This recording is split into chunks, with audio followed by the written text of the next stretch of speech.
Hello and welcome to ICANN Media. We are coming to you from beautiful Vancouver, British Columbia. We are just outside of Canada Place where a huge conference is going on called Globe 2014.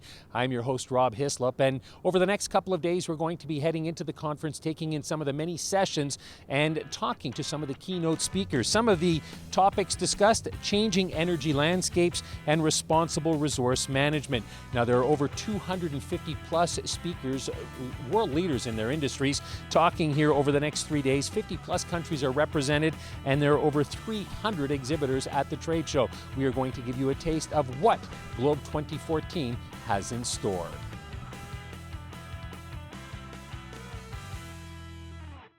Joining us now on ICANN Media, Janet Annesley from CAP, the Canadian Association of Petroleum Producers.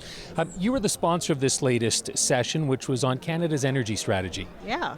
Well, Canada doesn't have an energy strategy, which I think is surprising to most Canadians, that nobody's actually sat down, put pen to paper, and said, we've got the third largest oil reserves, we've got some of the world's largest natural gas reserves, we're the third largest producer of hydroelectricity, first largest uranium reserves in the world, and we have no energy strategy. As someone said today, Chavez has an energy strategy. Obviously, Canada needs one if we're going to be able to produce these resources and get what we need as Canadians now and in the future from them. Do you think it's cost us in the past not to have a national energy strategy?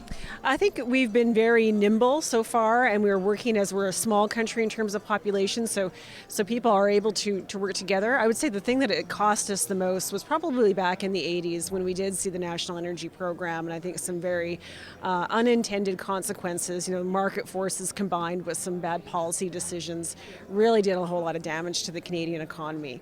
And we don't want to see a repeat of that again. We need to be thinking out environmentally and socially so we don't have unintended consequences. So what would be an ideal strategy for you, or even just a framework for one? Well, framework, we notionally think the framework contains 10 points. I won't outline all 10, but obviously we need to be producing our energy assets in a way that brings benefits to Canadians, both economically and socially.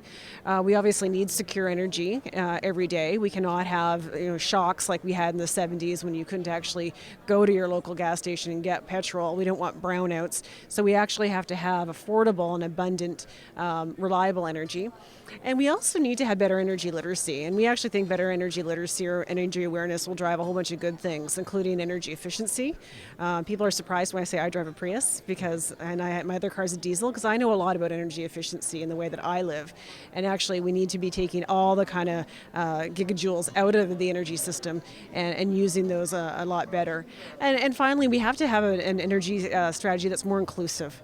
It can't just be business leaders or investors. It actually has to be people, especially in the more remote areas and especially First Nations, that are going to be engaged in this kind of strategy. One of the things that I've heard here a lot over the last couple of days is social license, and how it's difficult to obtain for many people, because it appears as if the oil industry, for one, is what they were looking at here, and government have a very difficult time getting social license and acceptance. How do you try and turn something like that around after years of not having it? How do you now get it? Well, I would argue that we do have social license. I mean, we are producing oil and gas today. I use natural gas in my home. I use diesel and gasoline in my car. And so we do have social license. That is increasingly being challenged, and I would say, well, so it should. If we're going to be looking at new infrastructure projects, if we're going to be looking at things like climate change or risk to water, then people have the right, and they should be asking difficult questions of their corporations and also of their governments to make sure that social license can be maintained. You talk about energy literacy. How do you get the public more aware of what's actually going on? Because so often the public's asked to respond to things like governments with healthcare or education. They don't really know how the system works, but they all have an opinion on it. And I'm pretty sure it's the same thing when it comes to the oil industry. It is very frustrating, the energy literacy. It's kind of like when people go to the grocery store and they buy a steak, or they go to the refrigerated section and they grab milk, but they have no idea it came from a cow on a farm.